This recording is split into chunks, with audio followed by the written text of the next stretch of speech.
sports fans. Your favorite sportsbook, BetUS.com, is back for our 28th year of NFL action. With the industry's biggest sign-up bonus of up to 200%, BetUS offers our members the opportunity to cash in on all your favorite sports, including NFL, NBA, MLB, and more. We've also got hundreds of new casino games, including the coolest new European slots, and our live dealers are waiting for you at the table. Sign up at BetUS.com today to get into the action. BetUS, where the game begins.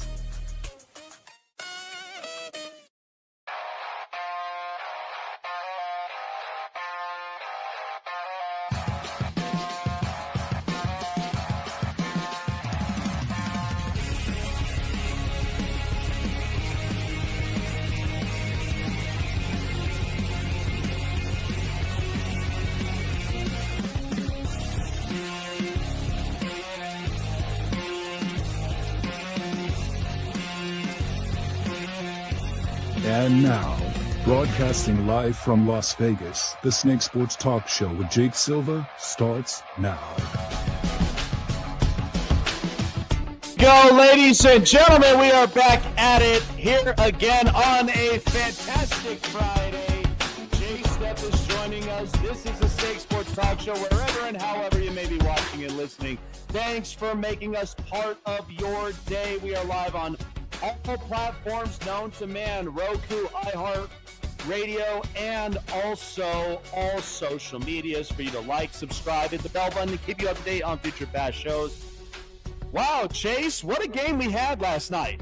That was a prime example of what playoff pictured football is literally going to look like in the next few weeks. Like, that was entertaining. Yeah, and just think about it. Here's a scenario that is going to play out that people are going to look at the matchup. So right now the Eagles have the 2 seed in the playoffs. Yep. And the Commanders have the 7th seed. But with that loss yesterday, the Packers dropped to 9-4. Yeah. And the Commanders, if they win this week, they will be 9-5. There's a situation where it could pan out that the Packers get the 7th seed and they have to play the Philadelphia Eagles in the playoffs in the first round. Man, that will be an interesting matchup to see what can happen, because that, having that Packers defense fully back and fully healthy, imagine what they can do. They might be the ones to be able to stump Saquon Barkley in the run game and everything, and then Jair Alexander back guarding AJ Brown and everything. It's going to be very interesting to see what happens, and I'm kind of hoping that's how that pans out, because I know that the Eagles still have to play the Commanders one more time throughout the season and everything. But right now, the Packers are holding strong at that 6th spot, Commanders at the 7th spot, and then the Vikings at the 5th spot. So we'll see how it pans out. Yeah. So I will tell you what I've learned last night. So what it was last night in this game was 2 physical caliber teams were going at it. I mean, toe to toe. Josh Jacobs was just absolutely up on fire on the ground. And we knew this going into the game. It was going to be ground and pound, nose on the ground, and all you had to do was just fire away right at the Lions. But the thing about the Detroit Lions is that they've got a lot of injuries. But it doesn't stop the fact that the Detroit Lions, I mean, this is what their culture is. It's very strong. Dan Campbell, he's all about, risking it. But here's the only thing that I do have to say about the Detroit Lions, which could be very beneficial come the start of the playoffs. Okay, I'm not saying this as basically they have to change who they are, or have to basically, change up their schemes. Maybe you have to change up certain situations. But the Detroit Lions have to realize last year was a startup. It was the start of something. Because even though the year prior, you knocked out the Green Bay Packers and Aaron Rodgers last year there out of the playoffs, which was very impressive. But it gave them such positive hopes going into the next year. So last year, what we saw from the Lions is that this was a team that was looking really interesting. And sure enough, that's who they were. And the identity is that, Dan Campbell, he's a culture guy, bite your kneecaps, a guy that is like, I'm going to be risking it all. I'm going to be rolling the dice up on here. We'll go for it up on fourth down, and we'll show how physical and how tough we really are. Well, here's the thing. I know right now the Detroit Lions are arguably one of the best teams in the NFL, that by a mile, okay? They're, from a statistic standpoint and from what they are right now as a team, they clearly look like they can match up against the Chiefs. They can match up against the Bills. They can match up against the Eagles. They can match up almost anybody in this league. Okay, that is the one thing we've learned about the Detroit Lions. However, you are not the hunters this time. Okay, you are the ones being hunted. Okay, you are the ones that people are looking at on their radar, knowing they're one of the best teams in the NFL, and particularly in the NFC. The team that is climbing up right now is the Philadelphia Eagles, and they've changed up a few things, and now they're starting to cook. Okay, Saquon Barkley looks great. The Detroit Lions have to understand and realize, I'm not saying take away your physical mentality, okay? That's not what I'm talking about. What I'm talking about is that there are some things that are worth the risk and some things that you honestly should be just taking the points and getting it through, okay? Because once you take the points, all you're asking for is the defense to now hold them down, all right? And there's nothing wrong with that. I don't understand this sometimes when it comes to analytics is like there's a certain percentage. I don't give a damn. I really don't care, okay? I am there to basically play instinctive football, which is what it was meant to be. And especially in the month of December and we go into January, this is where a lot of situations are tested. And the Detroit Lions last year with Dan Campbell, we talked about how so riskful Dan Campbell was.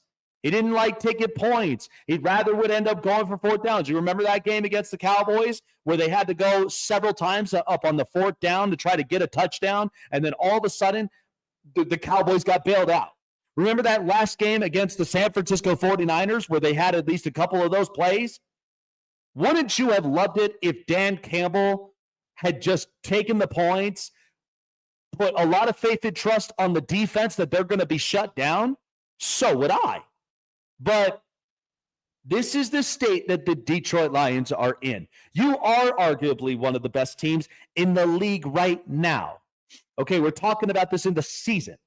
But sometimes when you get into the playoffs, learn from the Chiefs, learn from the Eagles, learn from the Steelers, learn from a lot of other teams here that have been in the playoffs who have a lot of playoff experience. Hell, you could watch Jim Harbaugh and the Chargers in the playoffs, and I guarantee you situationally he's going to do whatever is right. Okay, so when you learn from a lot of these experienced coaches and experienced teams, you are going to see how pivotal and how crucial those are. I'm not saying Dan Campbell is a terrible coach when it comes to this. All I'm saying is these are some things to keep in the back of your mind.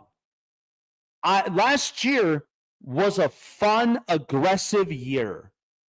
This year, you are the top dogs in the league. But don't constantly act like that you have to hunt every single time, okay? You're not going to be blowing out so many teams on a weekly basis. That's just not possible, okay? You're going to have those spurts. But sometimes when you get into situations like this, I mean, hell, even last week when you played against the Chicago Bears, and then when you're playing against the Green Bay Packers, back-to-back, NFC North rivals who play physical, who are down to the wire. I know with what we say about Chicago and Matt Eberflus, but that defense is still good, and Caleb Williams has yet to turn the ball over since the bye. All I'm saying is that I know the Lions are being prepared for anything, but take that into consideration. I'm serious. Take it into consideration. Because when you play teams like the Chiefs in the playoffs, or you play the Ravens, or you play the Eagles, you play the Bills, that's going to be a lifesaver for you. Okay, something to consider. But it was a good physical game. I think there were some spurts when it came to officiating that I didn't really understand. that I think kind of been like that could have been the game changer. I mean, Jordan Love's getting smacked around, which I was really surprised that there was no calls up on that, right? So we know the officiating, it has been pretty bad this season. And it's also accustomed for certain suspensions. Okay, we talked about that on this program. But arguably, I love what the Detroit Lions are doing. It sucks that I lost the 3.5 on the cover, but you know what? I like with what Detroit does.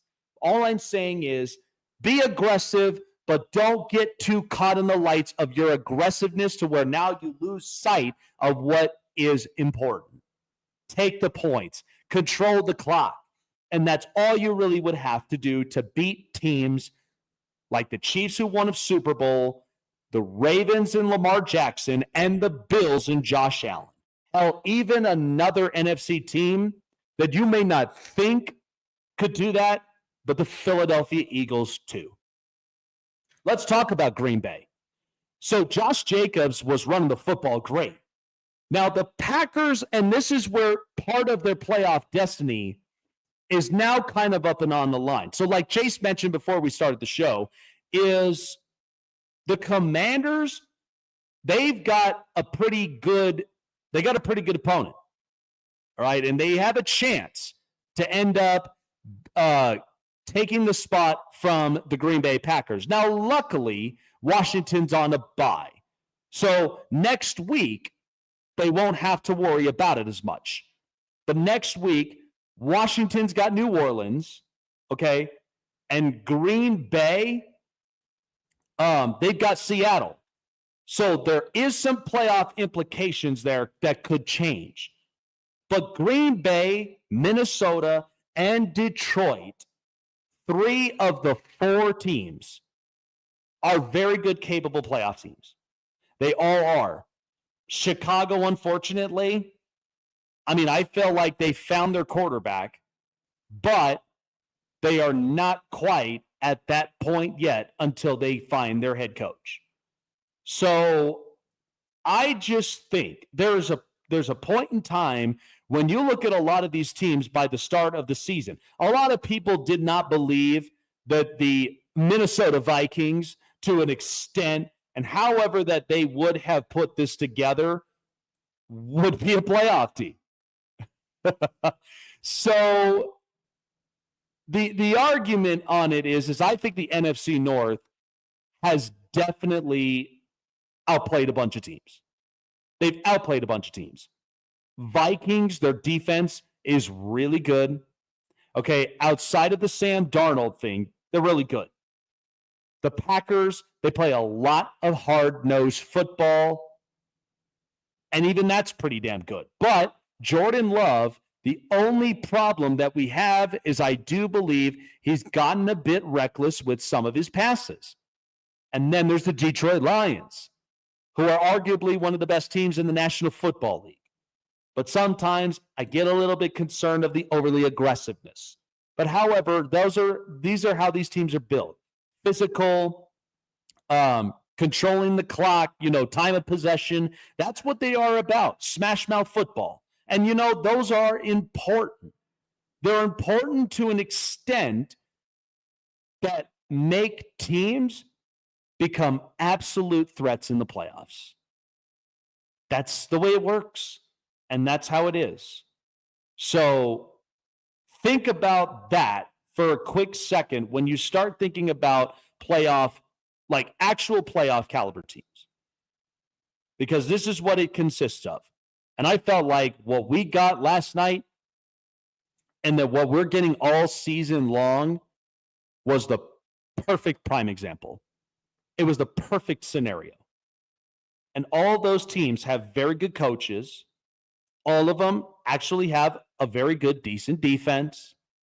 And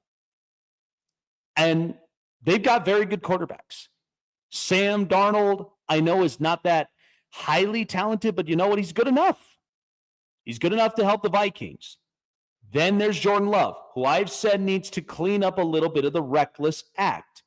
But it's not that far off. The other thing is that you also look at the Lions with their culture, how strong it is, it's a real thing. So I just think, when I look at a lot of these teams, I love with what the NFC North has done. I really have.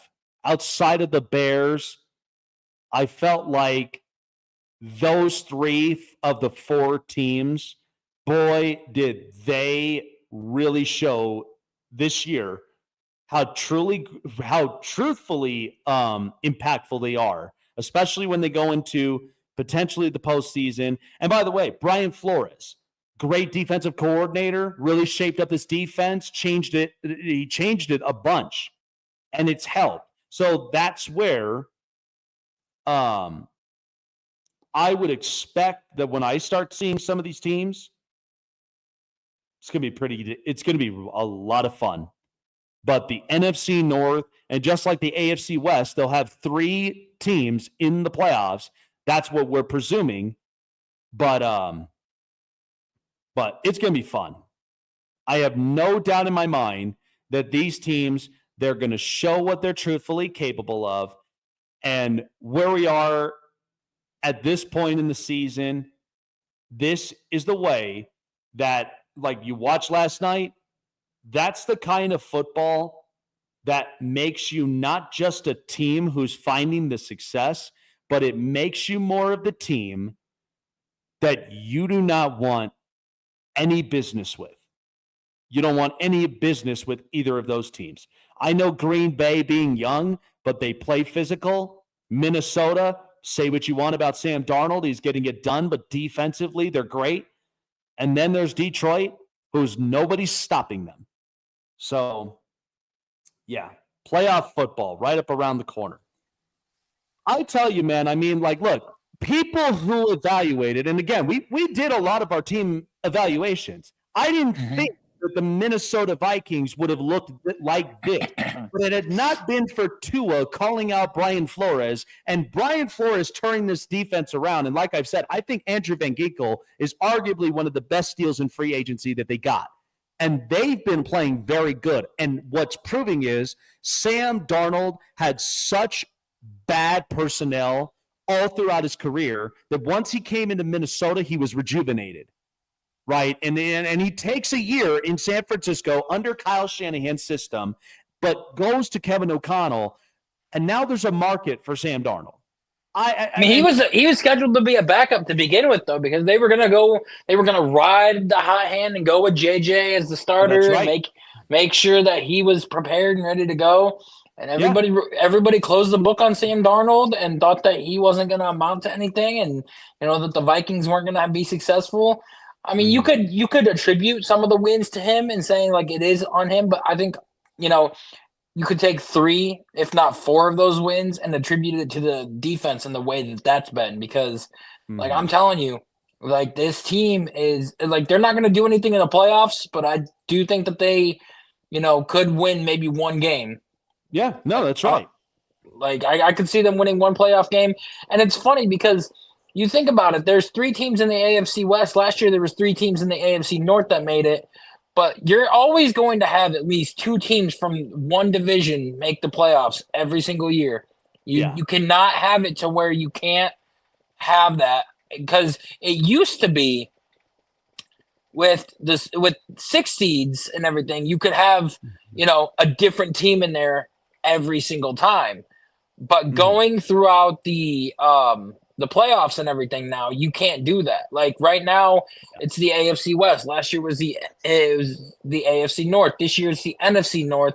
Last year, you almost had 3 teams from the NFC East make it in there. So because you had the Niners and the Rams, and then you almost had the Seahawks make it last year as well. So it's very, very interesting to see what's going to happen. I do think that the way the playoffs are going to pan out, it's going to be Detroit with the 1 seed, Eagles with the 2 seed, and then you're going to look at probably the Rams with the 3 seed in their division, and then the 4 seed will go to the Bucks from their division. So and then the wild cards are going to be just as they are now: the Vikings, Commanders, and Packers. There's going to be a fight between the Cardinals and the Seahawks for that last wild card spot. I mean, not set in stone yet, but yesterday's game clinched a playoff berth for the Lions, no matter if they lose the rest of the season or not.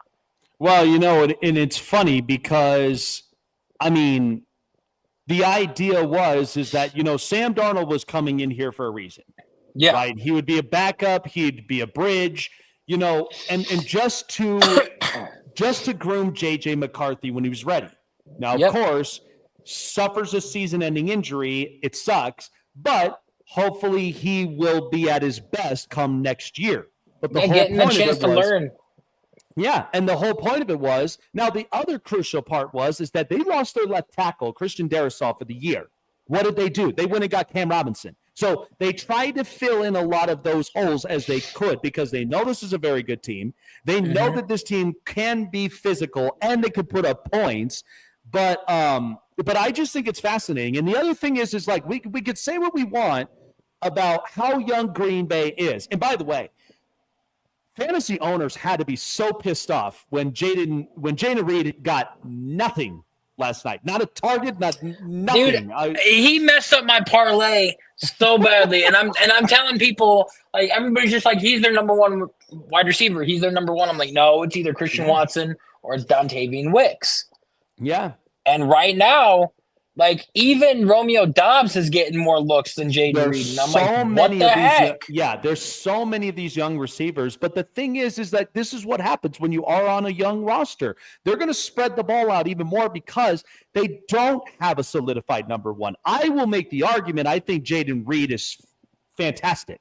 But for him to not get a target last night, I mean, just kind of proved to you what kind of game Detroit was going to play. But I also do believe, too, this is something that I hope that Jordan Love really does clean up. I think he's been a little bit reckless this year, and maybe that's been a history for Green Bay quarterbacks, is that you're not going to have all of them be that efficient like an Aaron Rodgers, but you will have those that were, I mean, Brett Favre was a gunslinger. He was reckless. Jordan Love, you see him this year from last year where he really tore it up in the second half of the season. He's become a bit reckless this year. And he's even suffered an injury. So I think if you clean that stuff up, I mean, Josh Jacobs was running the football just amazingly. So it was like, I knew going into that free agency, the second they signed him, there was a reason for it. He just knows how to play ground and pound football. And the fact that you do it against a Detroit Lions team, and for that game to get as close as it was, I mean, I still believe that crucial call that was never made on Jordan Love was atrocious. Yeah. I mean, we know officiating's been bad, but that was still a hell of a game through and through, to all the way to where you got Jake Bates getting the field goal, and then there was the end of it. Well, the fact that, there's 3 Lions linebackers out, including one of their best, Jack Campbell. So they had to go with their 4th-string linebacker. And, same thing with their up front, man. I think DJ Reader's even out, and I'm like, dang. But they're still looking really good on the defensive front and in the linebacker side. And also, a side note is that I just saw this the other day, and it kind of blows my mind. It's a ways away, but this is the first time in over 20 years that every NFL team has their own first-round draft pick. Yeah. That is insane to think about. Like, out of the past 20 years, we've had at least one team have somebody else's draft pick and their own. I just think it's just incredible with what we've seen, like when something like that does happen. But like I said, all 3 of those teams out of the 4, if only Chicago, and I will get to them because this is some spicy stuff. I know you've seen the report on it, but this is spicy stuff, and I'll get more into that a little bit later on. But if they find the coach and if they get the offense right, I don't have a problem with their defense. Chicago could be up there in those runnings, but it's up to them to rip away this narrative that they're cheap, that they don't focus on offense. That's the part you really have to think about. But it just depends on who they get, because you've got to get the right guy in there to, be that play caller, but also be that leader that everybody's looking for. Oh, yeah. And I know that Joe Brady could be a very, very big, crucial point, because coming from a guy that was, a hot shot in college, just like what Joe Burrow was and how good he was and everything, and then going into the pros and now having a successful offense with the Buffalo Bills, Joe Brady would be a great fit. Cliff Kingsbury, since he was the OC at USC, and even Liam Cohen. I know a lot of people aren't really talking about him, but, everybody thought that when Dave Canales left the Bucs, their offense would falter and everything. Liam Cohen stepped in, and the Bucs offense has not missed a beat. So those are my 3 top choices. Well, 4 if you add Ben Johnson in there, but mainly my 3 choices to take over for the Bears. And I think they need an offensive-minded guy at this point in time to lead the team. They really do, because, again, they're so defensive reliable. Why on earth would they need to if the defense really hasn't lost so much of a step? I don't understand it. I don't get it. But yes, you do have to take into consideration this offense. There's never been an offense out of Chicago that has really pushed me to turn the television on and go, you know what? Let me watch the Chicago Bears offense. They're great. Like, never had a 4,000-yard passer either. Never. And here's what's funny. Now you got Caleb Williams, who's setting together rookie records in Chicago, which, what does that tell you about the quarterbacks? So it's like, oh my gosh. It is. I think it's I never thought about that. I never thought about that until now. Like when it said 212 consecutive snaps. Without an interception. He broke CJ Stroud's record last year that he had set. And the fact that, and it all happened when Thomas Brown started taking over as the OC, because now he's making sure that Caleb is more or less careless with the ball. He's making sure that he reads and goes to his checkdowns instead of trying to throw the deep ball all the time. And he's also making sure that if he opens up his legs and gets outside the pocket, that he's looking downfield all the time, something that Shane Waldron never was able to do. And, don't be shocked if Thomas Brown also gets an interview for the head coaching position as well. Yeah. Oh, no. And you know what? Because we'll talk more about that. So, I think it's just good. I think the playoffs, I can't wait for it. Listen, we got championship weekend this weekend with college football. And right now we got UNLV Boise State. I'm excited for how that game's going to go out. But there's a lot of that. But the topic we're going to talk about here coming up next after the break, how the Chicago Bears, this is why it is important for them to go and get the right coach, because you had it served on the silver platter, but something went wrong, and I'm going to explain a little bit more about that. And listen, we've had so many head scratchers like in football, but when you hear about this story about Bill Belichick, this is really going to scratch your mind even more. I don't get it, but we'll talk more about that here later on in the show. All right, well, we know seasons was upon us, but we do have holiday season upon us, and as you know, 19 days before Christmas, and the perfect gift is basically treating yourself and winning the big bucks when you join on BetUS right now. All of the best daily contests going on and giving you the sweet treats to give you the best experience using arguably one of the best sports books for over 30 years in the country. BetUS promises that they give you the best experience with giving you your own personalized account manager to give you the best experience and analysis, and more to get you on the edge of the game. Not to mention, too, when you sign up and you start depositing $50 bucks or more in your first 3 deposits. So the more you end up betting, the more chances you have of winning, and especially in bonuses of up to $2,000, 125%. That is more the fun this holiday season, and the chance for you to go out and to place your bets up and Win big so that you could score up maybe the best gift you have this holiday season and come around Christmas time. Gambling problem, call 1-800-GAMBLER or seek therapy in your respective states, because we want you to gamble responsibly here with BetUS. We don't want you to gamble recklessly. That's where a lot of homes, that's where it's really splits. Be smart this holiday season and give them the gift that's giving, and go and experience BetUS for yourself. BetUS, where the game begins. Want to find your seat for the event of your choice but can't get one that fits your desire or your budget? Well, my friends, SeatGeek has you covered. SeatGeek is the official sponsor of the Snake Sports Talk Show. With a list of over hundreds of events to choose from, SeatGeek will assure you that you won't miss your seat with the amazing view of your choice at the most affordable price. Whether it's looking for your best seat in the house of your favorite sports team, finding live concerts that get you closer to your favorite artist, or enjoying your spot at your favorite live shows, comedies, and more, SeatGeek has it all just for you.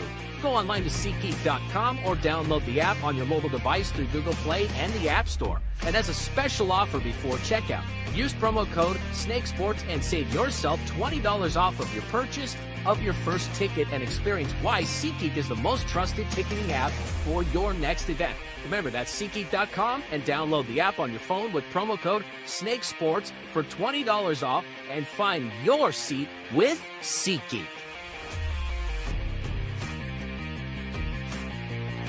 Snake Sports Talk Show is sponsored by Muscle Tech, with hundreds of supplements and vitamins to choose from, all packed with 100% all-natural proven ingredients. You can be sure that Muscle Tech will give you the edge and the boost to train and look like your fit and healthy best, whatever your goals are. Try Muscle Tech today and use promo code SNAKESPORTS to save 30% off your purchases. Check out the Con Man live on the Sports Corner, coming to a screen near you, giving you the greatest stories from basketball legends you've never seen before. Sharing their glory, building the toughness, and how they show off their swag. But only one man knows all that, and that's the Con Man. Join Michael Conceição, the Con Man, at the Sports Corner, Fridays at 5 p.m. Eastern, 2 Pacific, on Sportsway Network.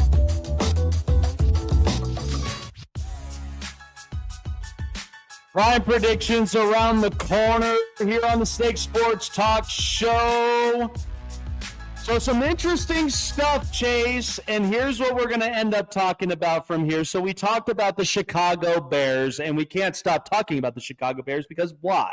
Well, they are a big sports market, and why not? It's what gives the best of the experience of the show itself, and you got to talk about them because that's exactly where some of the attention and the viewerships and all the rest of it. So that's where it is. So this is interesting. So the Chicago Bears this past offseason, okay, they had a chance to change their coaching staff. And clearly, Matt Eberflus was not meant to be a head coach. I think we understand that. He's a good defensive coordinator. He's very, very good on his side of the football. But as far as the entirety of situational play as a head coach, he's not that great. Can't call a timeout while seconds is running out and you're almost about to beat the Lions. Not good enough. So the Chicago Bears this year have fired Matt Eberflus, and they've also fired Shane Waldron. Well, there's a report here from the New York Post that since during the offseason, the Chicago Bears had an opportunity to potentially hire who's now the head coach of the LA Chargers, and that's Jim Harbaugh. So the story that came out is Jim Harbaugh wanted to talk to the Chicago Bears in January. But instead, they dismissed it. And who do you think was responsible for dismissing that? His name's Kevin Warren. If you don't know, Jim Harbaugh and Kevin Warren, they go way back. So Kevin Warren was the commissioner of the Big Ten, while Jim Harbaugh was at Michigan. Okay, Jim, who was interviewed for the Bears and for the Raiders job. I mean, he wanted the Bears job. Okay, he wanted an opportunity to coach there up in Chicago, and to be honest with you, I think he would have changed the culture entirely in the Chicago Bears organization. I think he would have changed the culture. You got a rookie quarterback that you're not paying anything, and at the same time, the defense still would be playing great. But at the same time, offensive line, you know what's crazy about it? He probably would have taken Caleb Williams. I know that for a fact as a number 1 overall pick, but maybe not Rome Odunze. They probably would have went and got either Aluf Fashanu. They probably would have gotten like Tylis Fawaga. They would have gotten somebody on the offensive line. And knowing Jim Harbaugh, when you have a healthy offensive line, it makes the difference for every quarterback. Okay, he wanted to coach this Bears team, but instead Kevin Warren shot it down. So the thing about it is that Kevin Warren, where a lot of this was the stretch, is that Harbaugh was critical of the decision that Warren made to cancel the 2020 Big Ten season during the COVID year. Okay, and the way that Kevin Warren handled that was piss poor. And you also know the rest of the history of the story with the Big Ten and Jim Harbaugh. Okay, the Connor Stallions story, the sign stealing scandal. Oh, and by the way, go ahead and slap it on the wrist that if Jim Harbaugh was to come back to Michigan and play in college, he would already be suspended. The NCAA was so petty. And at the same time, the Big Ten, who Jim Harbaugh was so great to, okay, he shared his gratitude for the conference. Didn't even want to support him. Didn't even want to give him any leverage. So that's what influenced and pushed him to leave Michigan to go to the NFL. Because if Jim Harbaugh was to stay at college, he would not coach. They would have slapped it up on the wrist, and all because of this Connor Stallions, the sign stealing scandals. Get over yourself. Okay, and the reason they won the national title was not because of just with cheating. It was Michigan and Jim Harbaugh versus the entire NCAA. They were on a mission. They were there to prove themselves. Okay, say what you want. Many people still hold on to that, especially Ohio State fans. Okay, let's be honest. They all hold on to the fact that like Jim Harbaugh quote, somewhat cheated his way to getting a national title. I don't know about it, okay? But what I do know is that Jim Harbaugh is a culture setter, okay? Once he left San Francisco, and that was the worst decision that was ever made from the former GM in San Francisco to fire Jim Harbaugh, because what happened the next year? Oh, they crash landed down. And Colin Kaepernick was out of the league. In comes Kyle Shanahan. They had to go through this entire rebuild. They clearly made the wrong decision. But he went back to his alma mater because Michigan, as big of a brand as it was, they weren't winning enough. But once Jim Harbaugh came in and did the Midas touch here with this program, they were winning again. Okay, so everywhere Jim Harbaugh has gone, he has this Midas touch feel where he makes teams successful. And very quickly, by the way, which is not that easy to do. We could sit and talk about Andy Reid and all the rest of these other coaches all day long. But the thing that Jim Harbaugh does is he finds a way to get players bought in to this entire culture shifting plan. And at the same time, he's getting the best. He's squeezing every ounce of juice with every player on both offense and defense. I mean, look at how the Chargers defense was so bad in the last 3 years under Brandon Staley. Practically the same players. You sprinkle in a few new ones, and now they're one of the number one scoring defenses in the league. Oh, by the way, did you know the Chargers are the only team in the NFL right now? This is a proven statistical fact. They're the only team who has not given up more than 200 points this season to any opponent. How crazy is that of a turnaround? But that's who Jim Harbaugh is. That's what he's capable of. So for Chicago and Kevin Warren to have this deep-rooted, idiotic, and I think pathetic, egotistic of himself to not hire Harbaugh. Why? Because of past, beef in the Big Ten is just so petty. I don't understand this. Chicago would have been a much better organization. Caleb Williams would have had a culture-setting coach. Chicago would have been out of the shell of themselves, and they actually would have been fun to watch. But you know what? Chicago, you passed on him. Raiders, they passed on him. Not the Chargers. Dean Spanos knew that he had to make it right. And you were willing to pay more than $15 million a year to a coach.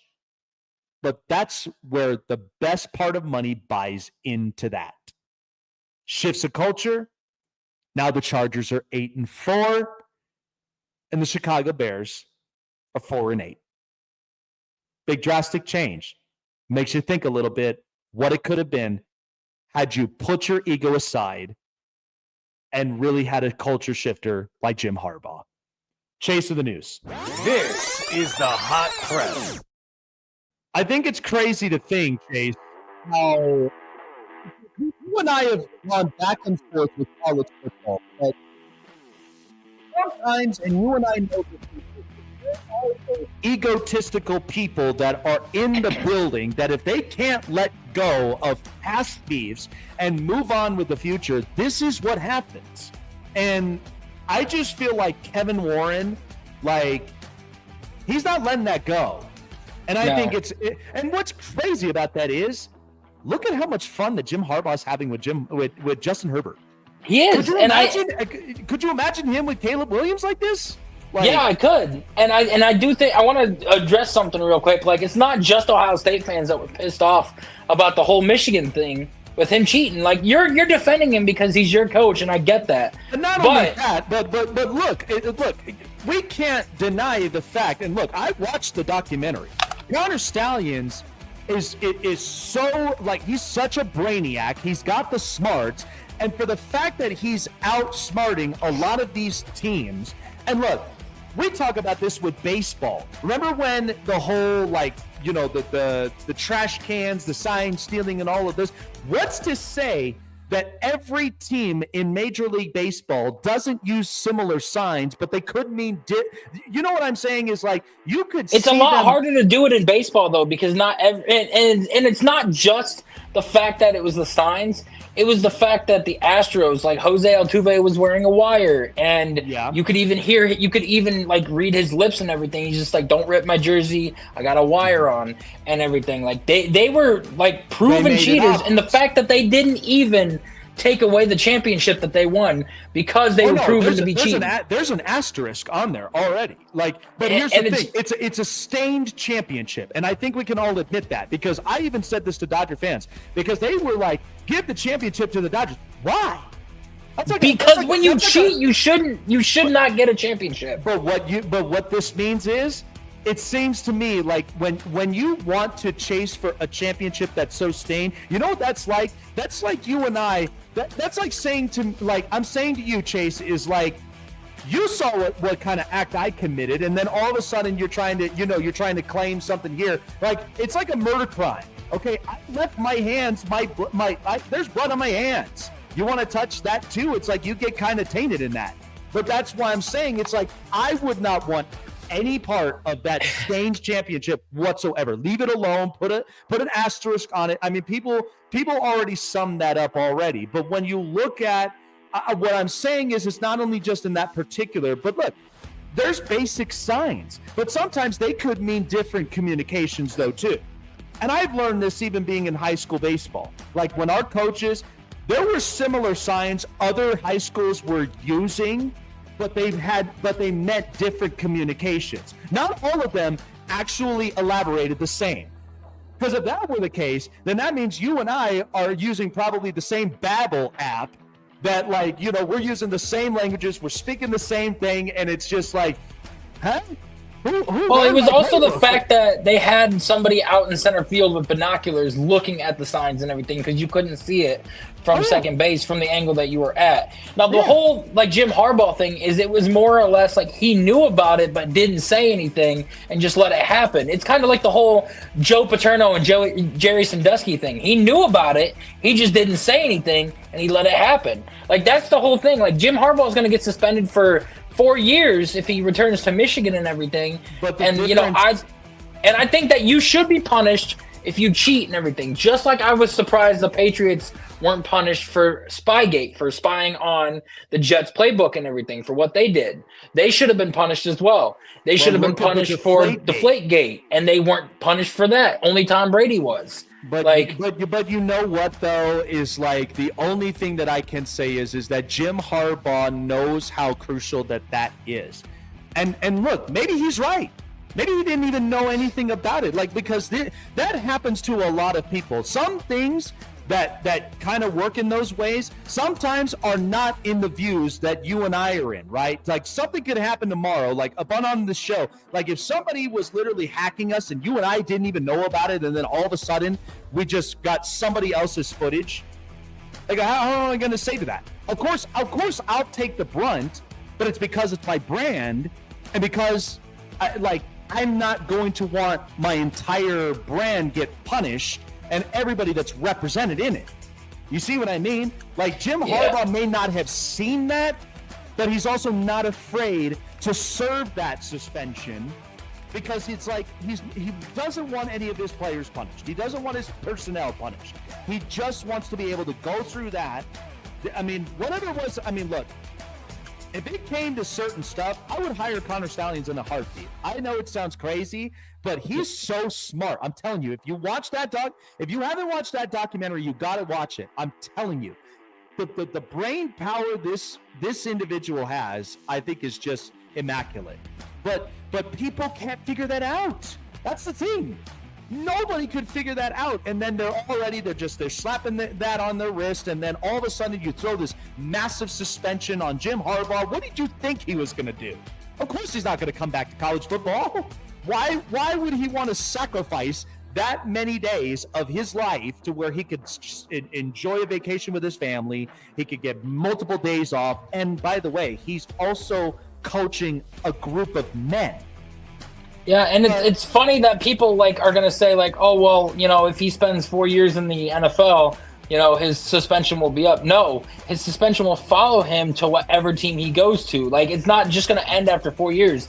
He gets 4 years from the time that he comes back to college football. So let's say he was to go coach at Wisconsin, he would serve the 4-year suspension with Wisconsin, not saying oh, it's gone, it's been 4 years. No, it starts from the moment he comes back to college football, which I think that if the Chargers fired him for whatever reason, he's either going to retire or he's going to stay in the NFL. He is not going to go back. Yeah, that's what I would do. If I'm Jim Harbaugh, I'm turning around to the NCAA and says, you know what, keep your 4 years. I'm staying in the NFL, and I'm probably going to retire. I'm not going to come back. Because what more do I need to prove? I've already had 3 winning programs from San Diego, Stanford, and my alma mater in Michigan, and I've won a natty. What more do I need to prove?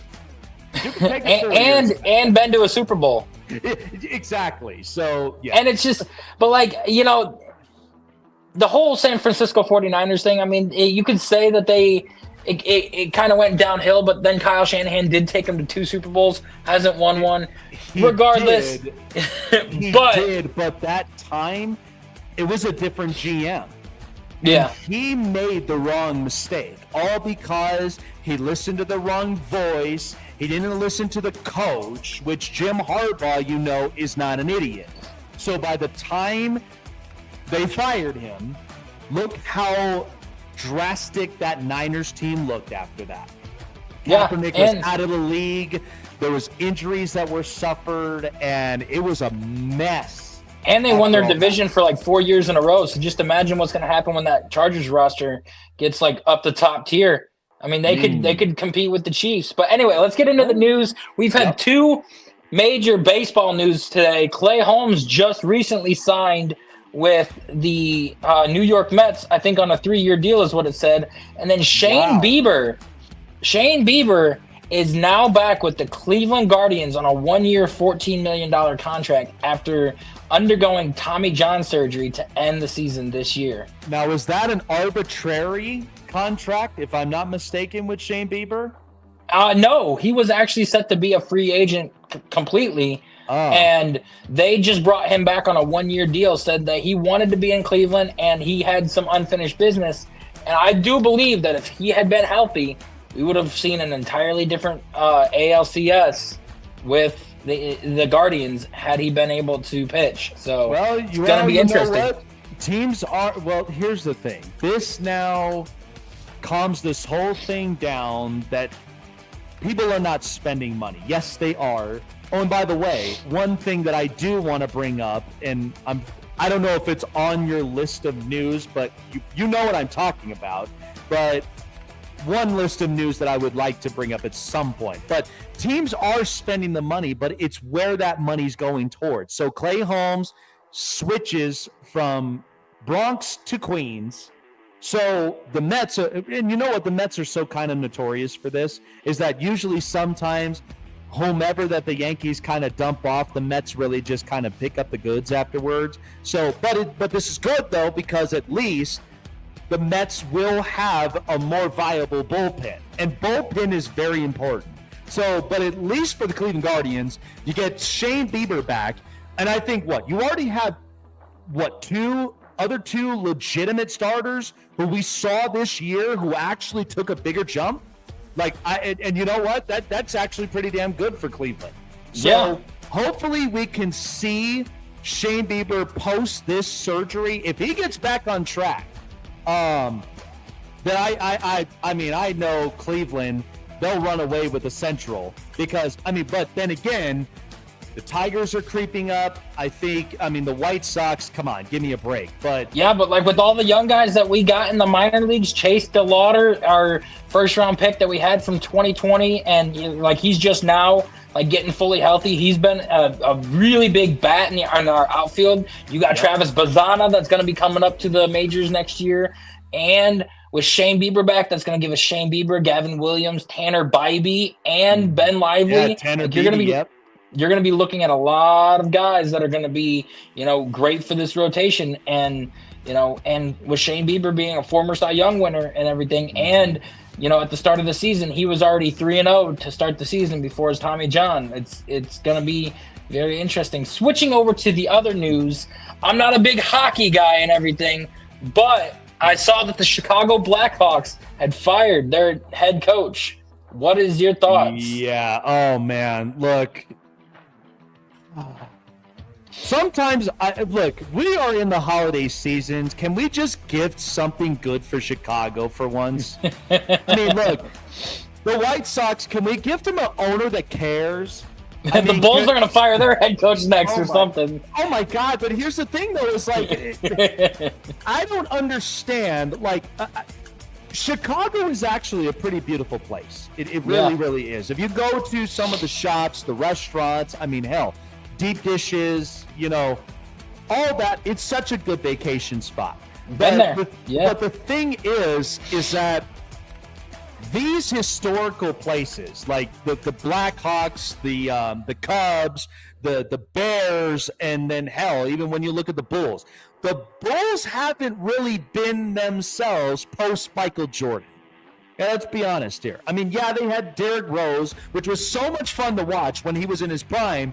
And had he not had all the injuries, good God, Chicago would never go through this. But the fact of the matter is you saw how drastic the Bulls literally went down. Now, so here's the thing about the Chicago Blackhawks is they got a young kid, Connor Bedard, who I've been saying is their future Connor McDavid. The kid is ridiculous. He's young. He's got a lot to work with. But I will say, though, Chicago, they did address a couple pieces up on their roster. But the only thing is that now you got to make it consistent. And right now they're 8-16-2, and they're 8th in the Central division. But the roster, and I'll read it to you, is they got Connor Bedard, Jason Dickinson, Ryan Donato. Like, they have some guys, Tyler Bertuzzi that they signed, Nick Foligno, Taylor Hall, Pat Maroon. I don't know. And then the other thing is that, I mean, goaltending has not been as terrible, but this is a project. Okay, and between them and the Detroit Red Wings, I mean, they've been kind of going through this spurt for a very long time. But we knew this with Chicago when 2010, 2013, 2015, once the Patrick Kane and the Jonathan Toews era was done, I felt like that was way long overdue to try to revamp and rebuild this roster. But now, after you got Connor Bedard, who, by the way, I mean, he's a much watch for television. I mean, we've said this with Connor McDavid. Connor Bedard's going to be on the same level. He's fast. He scores really quickly. I just think Chicago, they really do need a veteran, and I would say a very good, like, he's composed type of coach on the bench. Because here's the thing. What did the St. Louis Blues do after seeing Jim Montgomery get fired from Boston? They fired Bannister that day and then went on a few hours and they hired Jim Montgomery. You want to know why? Because they know he was dealt a pretty bad hand, but Jim Montgomery was not a fit for Boston. Boston made the mistake of letting go of Bruce Cassidy. Now look what happened. Vegas got a Stanley Cup. They knew he was going to be a competent coach. I think Boston pulled the trigger way too early. And listen, I have a very good friend of mine, and I'm going to see him next year in July because I've never been to Massachusetts. But he's told me a lot. He's like, dude, the Jacobs, man, I don't know what the hell they're doing. And the GM there in Boston, so bad. But I think Chicago, this is an opportunity for them to really get in the right coach, because there is going to be a couple of them that I can see could be available either throughout this season, or there could be somebody new in the next season that I think is very competent for this. But you need to have somebody to move this roster. So because Connor Bedard, think about it like the NFL. When you are given such a godly talent like that, okay, I don't want to go above and beyond, but when you get such an amazing talent, like a Mahomes, like an Allen, like a Burrow, like a Herbert, wouldn't you want to take the job? I mean, like, Connor Bedard is a freak. I would take the job in a heartbeat. So, but you got to have the right one to really lead them in the right direction. So, yeah.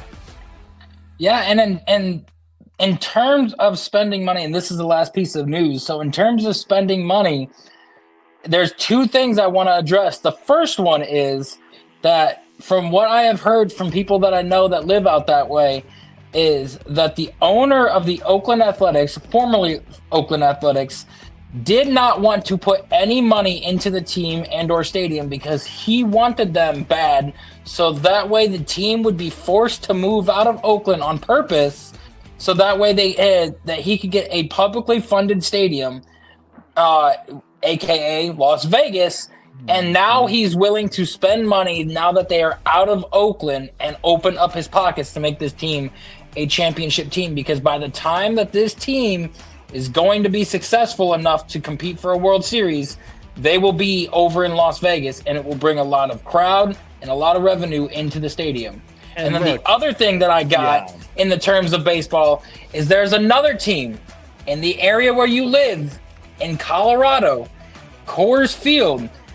Mark Cuban wanted to buy the Colorado Rockies, but the commissioner of baseball, Rob Manfred, said no, because they do not want him to own a baseball team anywhere, because like he tried buying the Cubs back in like 2013, tried buying them. They said no then. He's saying no again because of the outbursts and stuff that he's had with the Dallas Mavericks and how he's been on the field screaming at, referees and everything. They don't want to bring that kind of stuff to baseball. Good God. That's the reason why.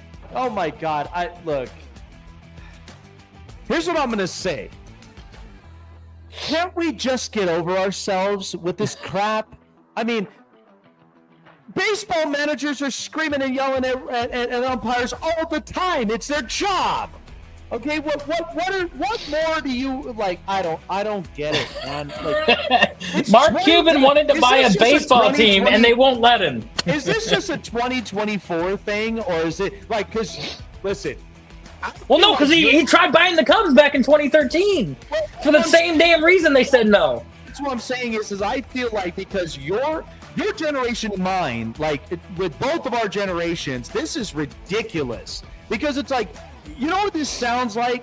It sounds a lot like the Tennessee Titans, okay, when they fired Mike Vrabel. You know, you want to know what the response was? Is that he was too intimidating. Okay, we didn't want to deal with all that. Don't you want that? Don't you want that to intimidate other teams? I don't get it. Like, imagine having Mark Cuban with the Colorado Rockies, a guy that would spend money. You know what I would say? It's just look, and my wife watches Shark Tank all the time. You know what I would turn around if Rob Manfred was ever to make a pitch? I guarantee you Mark Cuban would have said, you missed out on the best decision ever in your life. You would. I mean, think about this. I won a title in 2011 with the Dallas Mavericks. Okay, Jason Terry, you remember him? Or how about Tyson Chandler? Or how about Dirk Nowitzki? You remember those guys in Dallas who also took down LeBron in his first year in Miami? That's not enough for you to like, I don't get it. I don't like the fact that the Colorado Rockies is not only one of the most popular, well-known stadiums and one of the most like tourist attraction stadiums out there. They're the worst ownership in Major they are League the Baseball worst ownership in baseball, and they are scared to spend money. And Mark Cuban going in there, he would open his checkbook, and the Colorado Rockies would go from worst in that division to probably second in that division, right behind the LA Dodgers. Well, I guarantee you this is because the thing that's hindering them is because, look, Chris Bryant has been so injury bugged that it's like I don't understand why that they're still holding on to the contract. For what? For tickets? For merchandises? Is that really it? But so that's the thing. And trust me, I've heard this from a lot of people around in Colorado, and especially around like in the Denver area. There are most people that do not, and I'm telling you right now, they do not invest money into the Rockies, and the only reason of that is because of that ownership. It's a family business with them. So they barely go to the games. The only time that I would ever go to a Rockies game is whenever they're playing the Dodgers, or probably they're playing anybody else. But Coors Field's beautiful. But at the same time, like, the ownership, you know what you're getting. But this goes back to a point, like about the Chicago White Sox. Wouldn't you want an owner to be aggressive at spending? I mean, the Mets got Steve Cohen. You're not complaining. And Steve Cohen, like, he's made a fortune with his business. And so it's like he's not afraid to spend the money. The difference is now is that he's not spending it recklessly to where it's backfiring at him. I think he's figured that out. He's now starting to get smarter with it, and he's trying to bring in better players. I mean, this is a team that went into the NLCS, so he doesn't want to screw that up, but I don't get it, man. I really don't get it with this whole state of Major League Baseball. And yet we've got people that are burying their head in the sand because why? Because the Dodgers and the Mets and the Yankees and the Braves, and they're all spending the money. Well, you know what? Screaming your owners. Or better yet, how about Rob Manfred actually put his foot down on some of the ownerships who don't want to spend money, like the White Sox, the Pirates. There was a point where the Detroit Tigers didn't want to end up spending money, but I think that's about to change with this whole Alex Bregman rumor and all the rest of it. Dude, I am so salty because like the Browns owner Jimmy Haslam offered to buy the Cleveland Guardians from Paul Dolan. Oh yeah. And Paul said no. No. Because he wanted to keep the team. I'm like, dude, you are not spending money. Jimmy Haslam would spend the fucking money if you let him do it. But you know what, though? How's that working out with the Deshaun Watson thing? But the thing is, I don't want to poke the bear, but I'm just saying. But the thing is, like, with the Guardians, though, you've already got Mike Chernoff and Chris Antonetti as the president and GM of the Guardians. If you let them stay in charge and you just sign the checks and throw out the money, we could get this team to be as competitive as the Dodgers and the Yankees. Yeah, I believe it. I mean, it's a good point. But I will tell you this, though, because the other story of it is like the A's, I mean, they made a signing. They signed Luis Severino to a 3-year, $67 million contract, which, by the way, is the largest deal for a low-budget A's team, topping a $66 million contract for third baseman Eric Chavez from 2005 to 2010. He's spending money now that they're out of Oakland. How do you think Oakland fans feel? This is a backstab, is what it is. I'm like, give me a break, dude. Really, John Fisher? Are you kidding me now? And you're a fan of the team. Look, I am for the players. I'm for the personnel. I don't have any business with the owner. I think the owner, like, again, I got choice of words, but you know where I stand with John Fisher. I don't like the guy. Like, he's one guy that I think has done a disservice to the city of Oakland and their fans. And but I think more importantly, I think Rob Manfred has done a disservice to a lot of Major League Baseball teams, and especially when you've got somebody who wants to own a baseball team outside looking in, who's not afraid to spend the money, who's not afraid to end up, doing all of that. And what? Because he's yelling at refs on in the court side? Give me a break. You got managers screaming at umpires all the time. What's the difference? And the fact is that Rob Manfred wants to expand the MLB and add 2 more expansion teams. You know what they do? Like, here's the funny thing. Remember the guy that interrupted the play on Mookie Betts and just swatted the ball out of his hand? You know what they did? They banned him.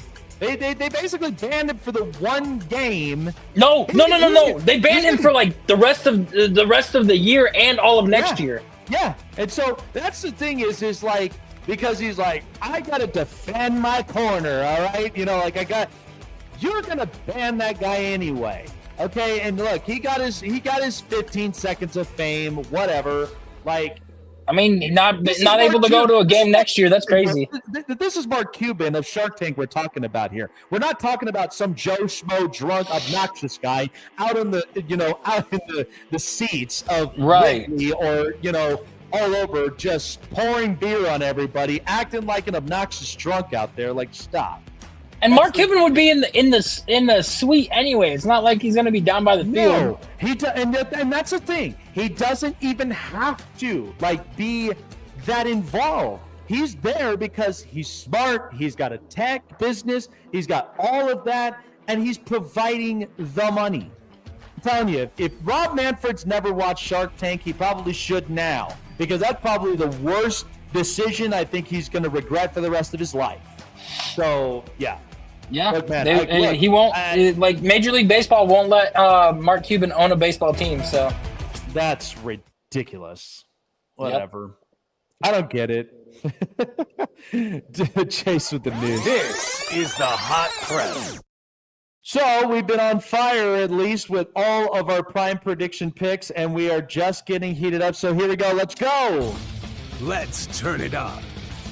It's Jake's Prime Predictions.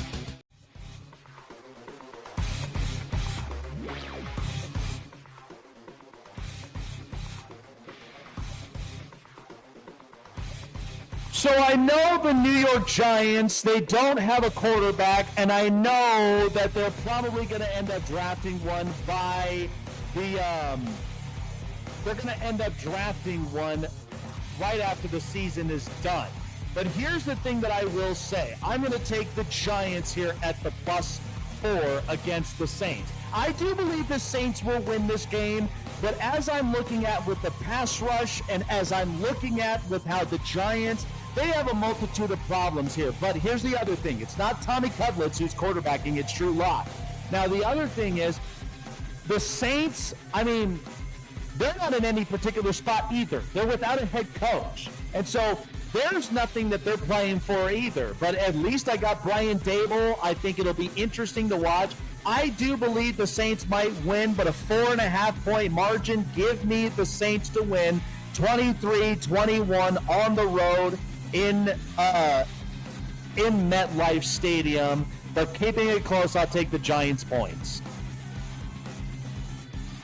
All right, well, Chase remembers this story last time where the Cleveland Browns ended up upsetting the Pittsburgh Steelers in the cold, in the snow, and that was just on a Thursday night, which Mike Tomlin's not a fan of that anyway, but it's a different week now, so I'm going to take the Pittsburgh Steelers at -6.5. Listen, post that game to where they had to play against the Cincinnati Bengals, that defense looked bad, but however, Russell Wilson actually looked pretty decent. And then you saw a bit of that offense. They scored 44 points against Cincinnati. That was a crazy one. And I felt bad for Joe Burrow with just how atrocious the defense has been playing for him lately.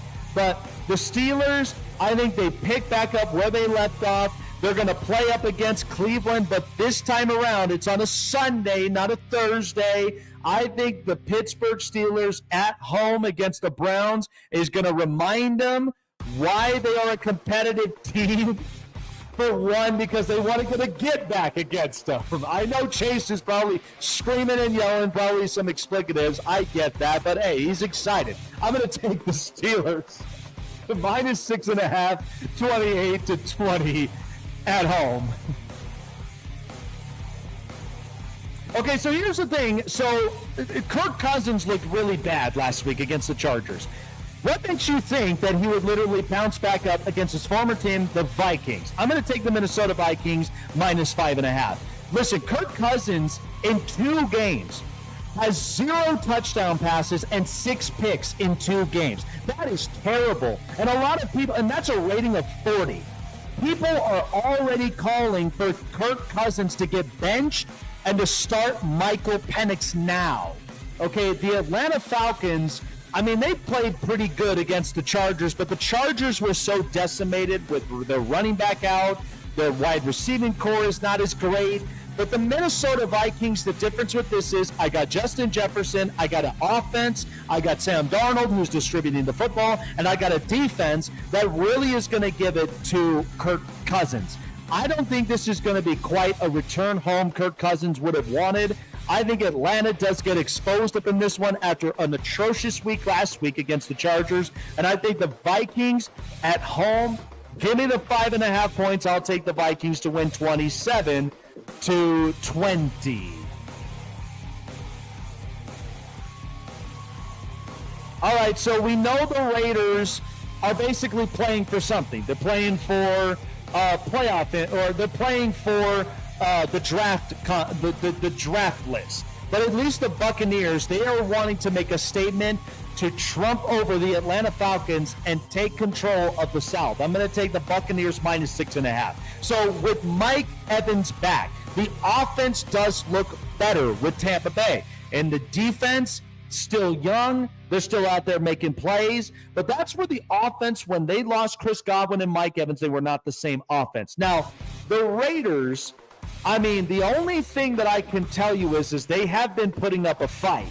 Brock Bowers arguably looks like one of the best tight ends right now in the league as a rookie. Okay, he's breaking a lot of rookie tight end records. And he's arguably looking like one of the best collegiate athletes out of the draft this year. So I do believe, though, that the Buccaneers, they are going to give it to the Raiders because the Raiders know they're playing for draft spot. They want Shedeur Sanders. I don't think they truthfully would care about this game because of, I mean, if it were Kansas City or if it were the Chargers or if they were the Broncos, would have been a different story. But because it's the Tampa Bay Buccaneers, I don't think they really kind of care about that much. But I think the Buccaneers at home, they're playing for something.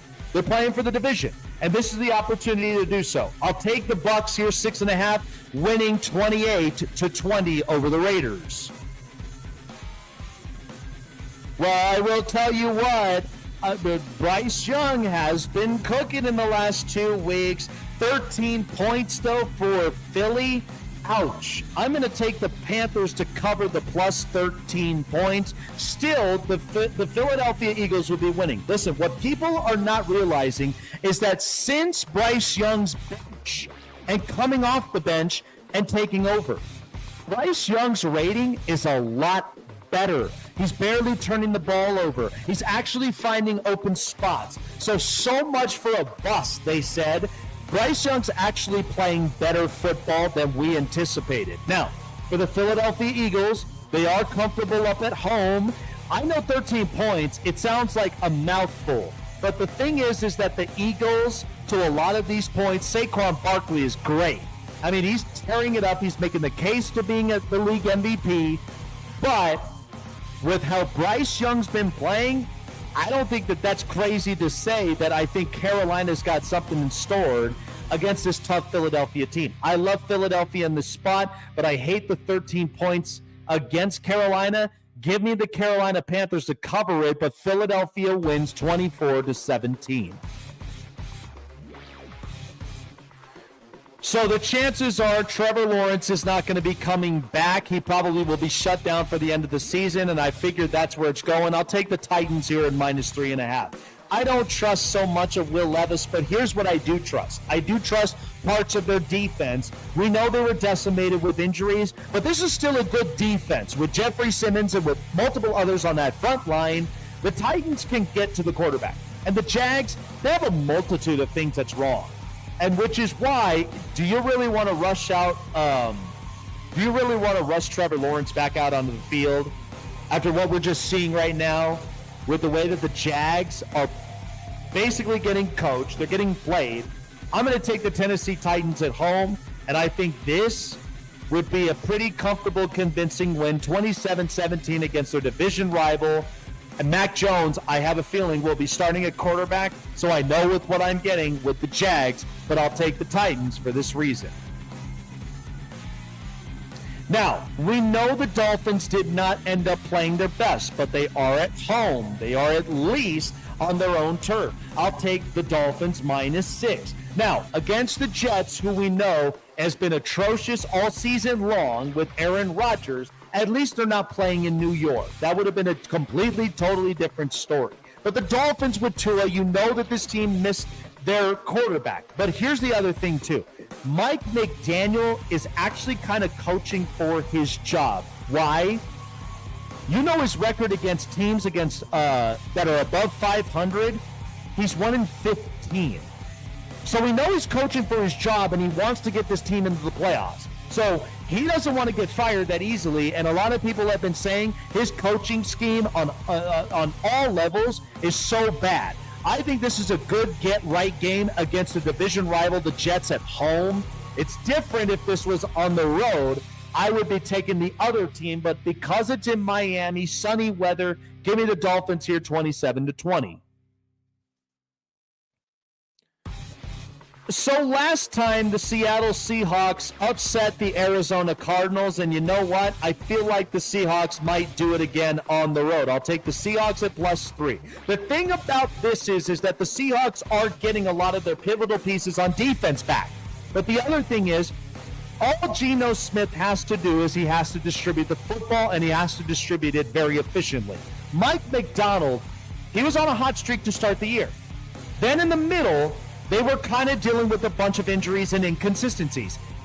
Now, because they have something to play with the NFC West crown on the line, and I mean, the Arizona Cardinals, the problem with them is they're just a bit too spotty with the relationship between Kyler Murray and Marvin Harrison Jr. If you do not have them this tight like this all season long, that's going to be a problem for the Cardinals. I think the Seahawks, they're going to come in, they're going to play a little bit of smash-mouth football with that defense getting healthy. I'll take them to win and cover 27-24. Boy, I love this matchup. And honestly, I'm going to take the Buffalo Bills at -4.5. The difference with this is Josh Allen is feeling good about himself. And here's the thing about the Rams. Matt Stafford is playing hurt. He's playing banged up. But we know he's still making the plays. But the Rams really haven't been playing the same the same kind of football like they have been. But I do love Jared Verse. I love that young defense. But the Buffalo Bills, since that win against the Kansas City Chiefs, who's really stopping the stampede of that herd? They got a healthy run game, Dalton Kincaid and multiple others. I think Josh Allen, they're really filling themselves. Defense, of course, has been playing at a very good level. I'll take the Bills on the road in SoFi in LA to beat the Rams 30-24 with the -4.5. Now, here's what's different about this. I had to think this through very, very hard because the Niners are yet again decimated with injuries, and that's not looking good for them. But here's the other thing. I'm going to take the Bears at 3.5. And why would I do that? A team that fires a head coach often the next week, they're a completely different team. And since the bye week, Caleb Williams has, in the amount of snaps and passing attempts, has not turned the ball over once. Had it not been for the atrocious play calling with that not calling the timeout, settling for the field goal, throw this thing in overtime, this Bears team has a bit of life in them. But the thing is, they're coming into San Francisco, a beat-up roster. It's old, and they're having a ton of issues. Christian McCaffrey and Jordan Mason are now on the IR. And it seems to me their seasons may be done. This Niners team looks so bad and exposed. I'm going to take the Chicago Bears on the road. Without their head coach, they're going to be a completely different team. Thomas Brown is in charge of things. I see this Bears team with a bit of rejuvenation and covering the points 24-23 in Levi's Stadium. Oh boy, do I love this matchup. Listen, we watched Ohio State against Michigan, and we watched what Michigan did. And my gut feeling is that when I watch Jim Harbaugh, Michigan guy, I have a feeling he's going to make a similar statement than this. I'll take the Chargers +4. Listen, the reason I'm taking the cover points is because look at what the Kansas City Chiefs have been doing all season long. They've been tampering with fire several times. That last game against the Raiders was a 2-point game. They didn't really score that much. So the Chiefs, we know they're getting Isaiah Pacheco back. But that defense, by the way, starting to look a little bit suspect. I don't know what it is, but they're not looking like the same kind of defense. I think there's a part in it that they are very much getting physical, and I don't know if they're winning a lot of those situations, but they're getting kind of beat up. But we know Isaiah Pacheco, that is a key, crucial thing that they're going to come into. But Jim Harbaugh, what we've learned in his tenure in Michigan, he's the kind of guy that when you face against an opponent like an Ohio State in the Big Ten, that's a matchup you cannot afford to lose. You lost once, and it was a one-score game with Kansas City the first time around.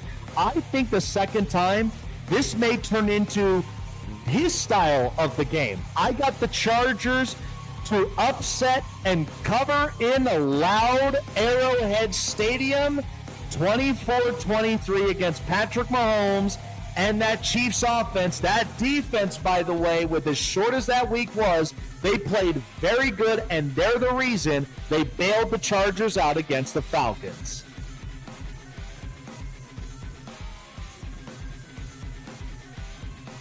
Oh, my goodness.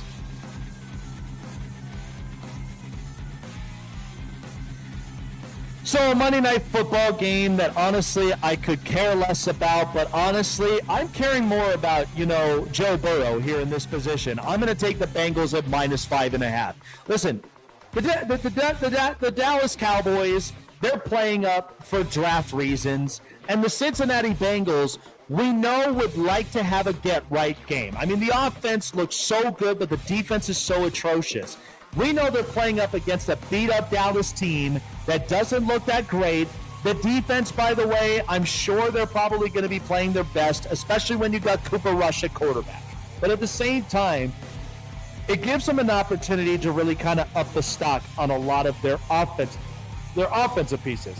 But I think the Bengals, It's a perfect prime spot on a Monday Night Football game. I'll take them here on the road in Dallas, beating the Cowboys and covering and winning 28-20. So there you go with my prime predictions from there. So I got a good mixture, and a lot of people were saying this is favorites week. I don't blame them. I think they're right about this, but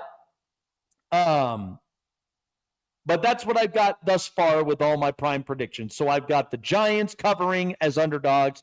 I like the Steelers favorite, Vikings favorite, Buccaneers favorite, Panthers underdog, Titans favored, Dolphins favored, Seahawks to cover, Bills favored, Bears cover, Chargers cover, and then the Bengals as the favorite.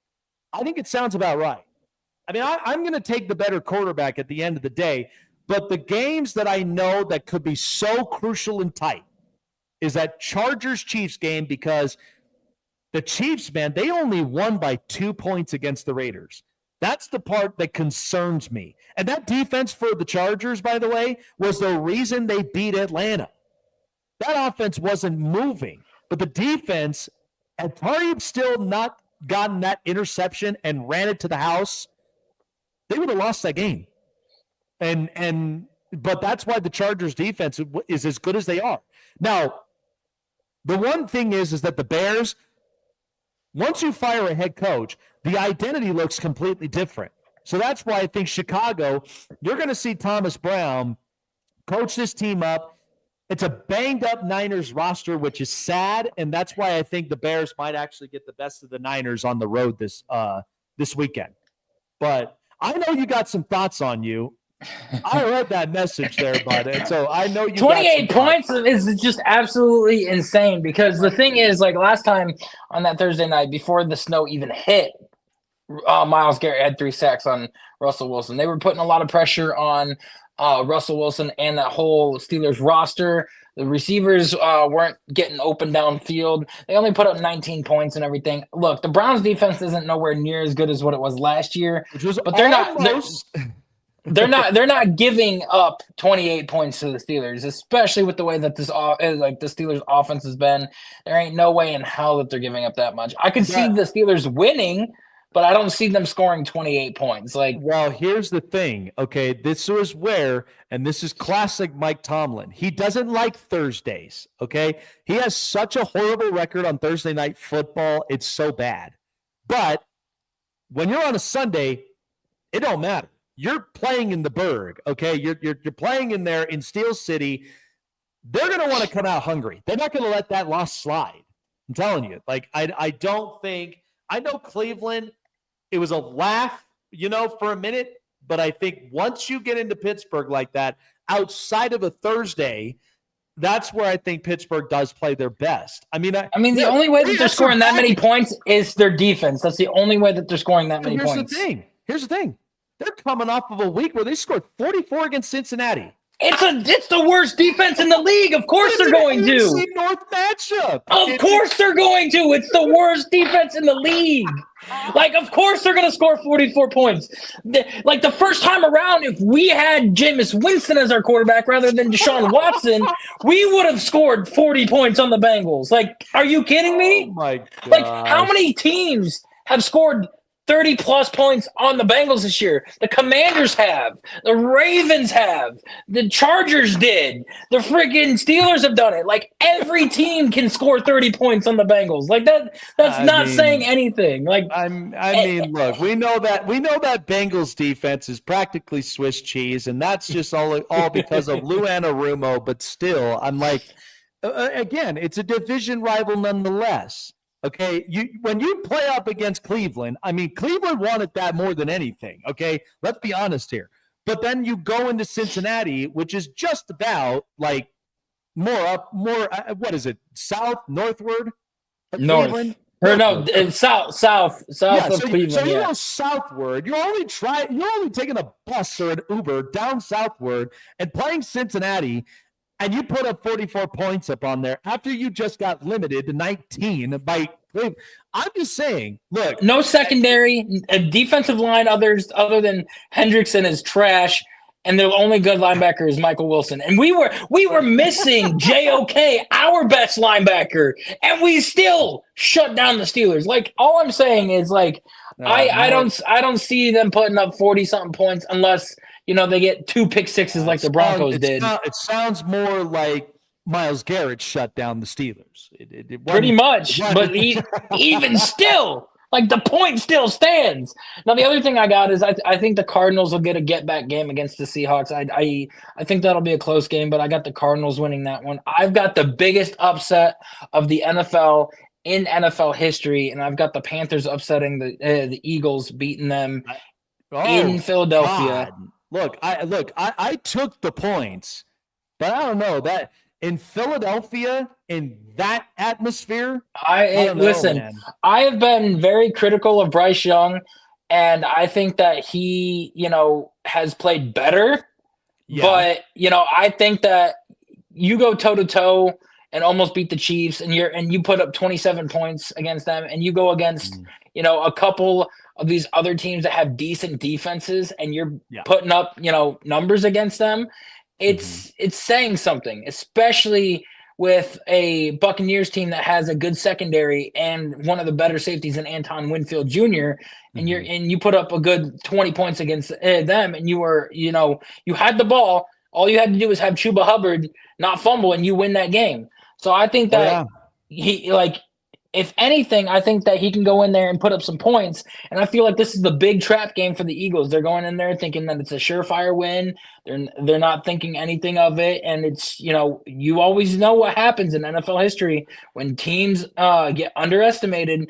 They could come out and, this may be a big criticism for me, but if Bryce Young falls flat on his ass, I'll be like, see, he's not as good as what everybody else thought he was when he goes up against a good defense. But regardless. Yeah. But I do think also the Kansas City Chiefs will beat the Chargers until the Chiefs have proved to me otherwise that they are going to lose and everything. I just think that Kansas City's the team to beat in the AFC. Well, I think the Chargers can do it, but let's see if they can pull it out. My only takeaway of it is that how could you possibly let that game get close against Bryce Young in Carolina? I mean they did against the Broncos. They did against Carolina. They did against the Raiders. Like, it happens. And see, that's the thing is like, I can understand them winning those close margins, but sometimes, I mean, they play around with fire too much. You know what I mean? And it's like they're playing this whole circle around the campfire kind of thing, and they play around with fire. Maybe they're walking on hot coals. I don't know, but they're playing around with this too much. And now, one thing I could see happening, and just be on the lookout for this, is Eric Bieniemy got fired from UCLA as their OC, and I could see him going to Kansas City for the rest of the season and their playoff run, and implementing some trick plays or some packages in there. And Patrick Mahomes had the best years of his career with Eric Bieniemy under the helm as the OC and everything. So it could be very interesting to see if they call him up and bring him in. Man, that would be that would be interesting. But okay, so here's one thing. So this is the injury report for the Chargers and Chiefs. Ladd McConkey's questionable. So he'll be a game time decision. So, because again, if they don't have McConkey, that would have been a different game. But if he does play, I think the Chargers, I mean, they only lost by one score. And that was a competitive football game. And mind you, they were without their tackles last time. And Derwin James. And now they got all three back. So this could be a different perspective of the game. Because I would like to see with now how Chris Jones and company will answer with now both Slater and Alt at tackles. I mean, this was kind of what we were wanting to watch anyway. But now that they're back, and you got Derwin James back, which, by the way, he's no longer suspended, so we don't want any funny business from the NFL, but now he'll be back. I guarantee you he's going to want full force against Kansas City. Look, I know I hate bringing this up, but you of all people know that when it came to Michigan and Ohio State, Jim Harbaugh is the kind that will literally step on your throat and will not let go. Okay, that's what Michigan is. So I have a feeling Jim Harbaugh is going to have that same similar energy and maybe potentially pull an upset against the Chiefs. I mean, and again, it's 4 points. So that could give me anything. Because again, a 3-point, a 2-point margin Kansas City's been playing with. 4 points is more than enough for me. I'll take it. But again, that may be an interesting game. And for Bryce Young, he hasn't turned the ball over in the last couple of weeks. But the other thing, what has happened in the previous week, he threw for almost 300 yards against Tampa, against their division rival. Yeah, they lost, but they kept that game close. And Bryce Young looked a lot better. So that's why I'm like, that 13 points just kind of seems like it's a disservice to Bryce Young, because he is getting better on weekly progression, which is what we were wanting and what we would have expected out of him. So there's that for you. But yeah, I think this is going to be fun. This is going to be a fun weekend. And it is a lot of, and that's the thing. 5 games left. More favorites than I do of underdogs. So we know it's favorites weekend. I'm going to take the better quarterback. I'm going to take the better situation before I even take the dog, who I have such a good gut feeling for, right? So then that's the thing is, gosh, Kirk Cousins with 6 picks in 2 weeks, and you're going back home to Minneapolis, and if they lose and Tampa wins, Tampa's in the division lead. That's the thing. They're in the division lead. And this is the thing is that everybody, for whatever reason, people are all focusing and fixating on Sam Darnold and all that. What about the defense? You're going against back-to-back weeks of very good defenses, mind you. And the Chargers, they just got 4 picks off you. What do you think Minnesota's going to do? Like, I watched Minnesota and like all the NFC North teams. I just watched Green Bay and Detroit. They play hard like that. I don't know. Atlanta in Minneapolis, I don't know. I think that 5 weeks left, man. 5 weeks left. And it's only getting better. Oh, and by the way, a little scoring update that I wanted to give for everybody is Boise State is leading UNLV 21-0. So in what, basketball? Nope. In the Mountain West Championship. The championship weekend, by the way. Oh, I thought that was on tomorrow. Nope. This is tonight. You got the couple for tomorrow, and then you got Saturday. So yeah, so you got Saturday, and then this is going to be fun. Yeah, tomorrow, Saturday. And listen, man, like this is. I know you and I have had such heated conversations surrounding college football. Don't get me started. Dude, no, I'm telling you. This is chaos at its best. And this is why championship weekend, this is the final tier until we really find out the playoff implication. Like, who does Bama play in the championship round? Bama won't be playing in the championship. Oh, that's right, because they got 3 losses. Georgia. Okay. Yeah, so now that, I mean, still, Georgia and Texas, they're going to get in anyway. But as far as because, I mean, here's a crazy part. So the game to pay attention to is the Clemson-SMU game. Why? If Clemson wins, Bama is in too. So that's why you want SMU to win. Because how is Bama in if Clemson wins? Because you want to know who's outside looking in? South Carolina. That's why. So if you get SMU to beat Clemson because of those reasons, people can now start to wipe this mess off their hands, and Bama won't get into the playoffs. So I'm assuming you're smirking a little bit because you're probably going to take SMU. You're going to take the damn Mustangs to beat Clemson for that reason, for Alabama to get out. I see that smirk on your face. You're going, let's go Mustangs. Because honestly, Bama shouldn't be in the first place. Like, that's the thing. Like, I'm telling you, I told you, yep. Like, Bama should not be in at all in the college football playoffs. If Bama had 4 losses, they would still put them in. They could be 6-6, and they would put them in the playoffs. Bama could be 1-11, and they would put them in the playoffs. Like, God. All right. Well, we won't get that far, but still, I mean. Oh, yeah. So you're gonna look at me and tell me I'm wrong? Like, but here's the thing, though. I mean, well, the 1-11, that sounds a little bit over the top. But the thing is, they glaze Bama so hard that they would do that. But this is why, though, because I mean, again, we've had this conversation with the committee. Is that we know that, I mean, again, like we talked about, you could throw lawsuits all day, all you want. They don't care. They're going to get the viewerships, however. I mean, this college football playoff is going to be so chaotic, but it's going to be such a fun watch, though, right? If you throw 5 teams in there that have both $5 million or more in lawsuits, or even more than just 5 teams. Let's say you throw in like 6 or 7 teams. You have $5 million or hell, even $7 million a piece and everything.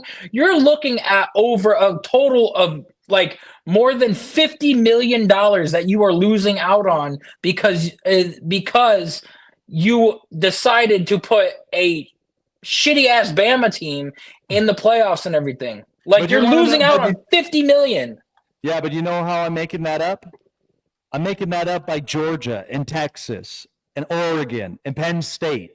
And I'm making that up by a lot of those other teams. Well, that's fine. Like, we can watch them. Like, nobody wants to sit here and watch Bama in the playoffs. But that's the whole point of it. And you know what's funny is that majority of the viewerships are Bama fans. But here's the other thing.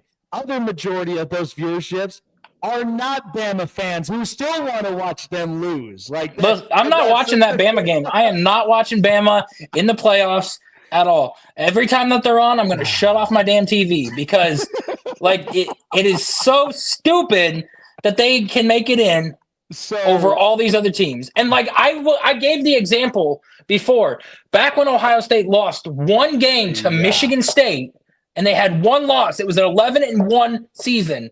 And Bama went 10-2 that year, and they put Bama in over Ohio State. That's bullshit. That is bullshit. And I will stand that until my dying breath. Shit like that is so stupid. He is going to die on the hill with that. But look, at least we they know could be 6-6, and they would put them in the playoffs. But you know what? We know deep down you're rooting for SMU, and you know what? You'll get tomorrow to root for SMU. Let's go Mustangs. Let's go with that and beat Clemson, and then this whole thing would be put behind us, dude. Like that. Shouldn't have happened in the first place, but here we are. Yeah, but that's the thing is this is why you would want SMU to win for this reason, because if Clemson does that, Bert was telling me the opposite. Bert was telling me that if Clemson wins, Bama's out. No. Bama would be in if Clemson wins, because SMU, they're 11-1 and Clemson's 9-3. That's another 3-loss team. But the only saving grace part of it is because this is the ACC championship. So whomever is going to win that game is getting in anyway. But how does that knock Bama out? Like if SMU wins, how it knocks Bama out is because SMU, they would be winning the division. And then here's the other thing, is that you look at South Carolina. Okay, it's a point differential here. This is why Bama wants Clemson to win for this reason, because Clemson will be 10-3. And then what that does is that now, because it, you know what it is? It's because the matchups from the season. That's why. So that's why you need SMU to win, because Bama's already played South Carolina. There's been teams that's already played them. So that's why when SMU wins, it would knock Bama out and South Carolina would come in, because they're 14th. So that's why I'm like, it would shift the whole thing because they're not going to put in teams that have already faced against each other during the regular season. So that's the point. So that's why I said you're smirking because I know you want SMU to win. That's what you want them to, because for this reason. So because if Clemson wins, South Carolina, they're not going to get in. That's where they get to kind of hit their wall. SMU will be out, and then Bama gets in. Like that. That's where a lot of problems now start to stir up. So, yeah. Cross your fingers. SMU wins the ACC. I hope the College Football Playoff Committee gets stuck in traffic and can never get out. Hey, you know what? This is why we got Indiana, and this is why we got Boise State, and this is why we got a bunch of other teams in the College Football Playoff. And I'd rather watch them. Those are the ones that are really going to test the College Football Committee. I'd rather watch paint dry than watch Alabama play. Oh, paint dries. Give me a break. Oh, man. I'd rather go watch my grass grow like a centimeter a day than go watch Bama play. You know what I would rather be doing? I would rather be gaming than I would be of just watching, because I'm not going to hear about this until I literally turn on. Like I know I sometimes I have to account for social media, but I will not tune in until once the final scores are up, and then I'm tuning into TikTok and I'm hearing a lot of outlandish people literally screaming and yelling on the top of their lungs because something literally just happened that implicated, and now they're wreaking havoc. They're coming out with torches and pitchforks. So yeah, I'm gonna literally look. They can spend their energy all they want on that. I'm gonna sleep like a baby. I'm gonna sleep good. I got a good weekend this weekend, so that's why I'm resting up. I'm getting all the energy out now. So yeah, I ain't gonna be worried about it at all. But such a good show this week. Good stuff. And we got new changes. We talked about it yesterday. So yeah, we changed this next week. I'm excited about it. This is where the start of it. The magic really happens on Rogue Network. Appreciate everybody for riding with us all week. Enjoy the chaotic spiral that we're going to watch tomorrow in college football, because this is where it lands. This is where it ends. And then we got the NFL on Sunday and everything. Life is good after that. So appreciate everybody for joining on in here with Chase and myself here. Have a great rest of your weekend, and we'll see you guys next week with a new look, with a new change here on the Snake Sports Talk Show. Take care, you guys. And let's go Mustangs. Oh, my gosh.